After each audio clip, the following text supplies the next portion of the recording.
आज आपण इथे बनवणार आहे वांग्याची भाजी।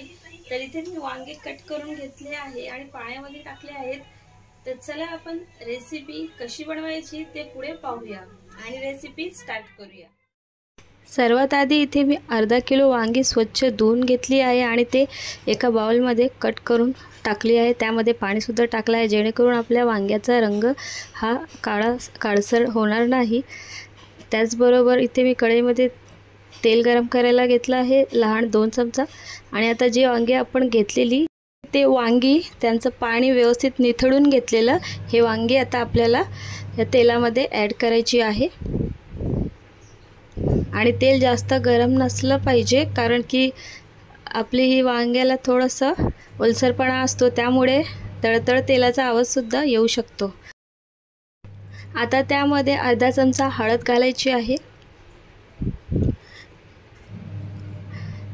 आणि त्याच्यामध्ये आपल्याला मीठ घालायचं आहे अर्धा चमचा आणि हे व्यवस्थित आपल्याला एकत्र मिक्स करून घ्यायचं आहे जेणेकरून आपल्या वांग्याला खूप छान अशी चव येईल आणि दिसेल।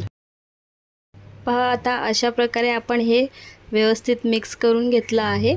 मसाला सगळा एकत्र झाला आहे आणि आता याला 2 ते 3 मिनिट असंच गॅसवरती शिजवून घ्यायचं आहे। तर पहा आता इथे हे असं मिक्स झालं आहे। परत एकदा आपण हे फिरवून घेऊया नाहीतर हे तळाला लागू शकतं। तर आता आपण हे वांगी एका ताटामध्ये काढून घ्यायचे आहे आणि सगळं तेल आपल्याला ह्यामधलं निथळून घ्यायचं आहे। तर पहा इथे मी वांगी काढून घेतली आहे। आता ह्याच तेलामध्ये आपल्याला राई घालायची आहे अर्धा चमचा। त्याचबरोबर इथे मी जिरं घातलं आहे अर्धा चमचा आणि हे व्यवस्थित मिक्स करून घ्यायचं आहे। आता मी यामध्ये कढीपत्त्याची पानं टाकली आहे।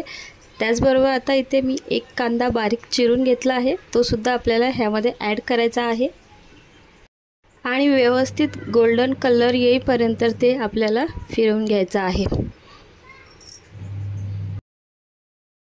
आता मी एक टमाटर कट करून घेतलेलं ते सुद्धा याच्यामध्ये आपल्याला टाकून घ्यायचं आहे।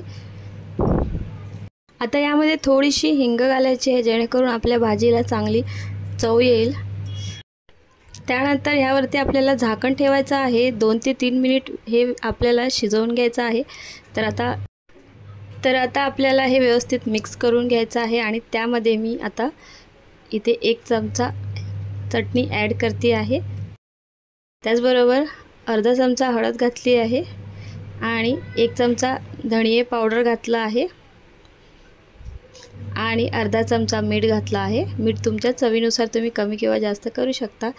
त्याचबरोबर इथे मी थोडासा गरम मसाला ॲड केला आहे। आता हे व्यवस्थित मिक्स करून घ्यायचं आहे आपल्याला।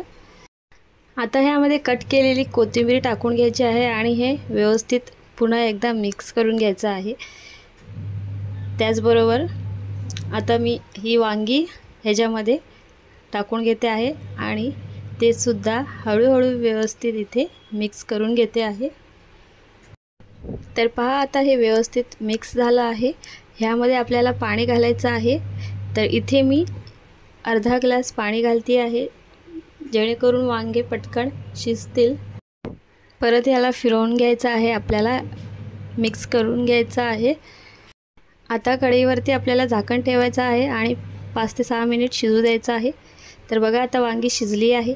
हे आपण एका ताटामध्ये काढून घेऊया। तर पहा इथे भाजीला किती छान रंग आला आहे आणि पाहायला सुद्धा किती छान दिसते आहे आणि एकदम चमचमीत अशी ही आपली वांग्याची भाजी बनवून इथे रेडी झाली आहे। हे तुम्ही चपातीबरोबर किंवा भाकरीबरोबर सुद्धा सर्व करू शकता आणि तुम्ही सुद्धा अशाच प्रकारे वांग्याची भाजी आपल्या घरी बनवून पहा। तर आता आपली ही झणझणीत वांग्याची भाजी बनवून सर्व करायला रेडी आहे।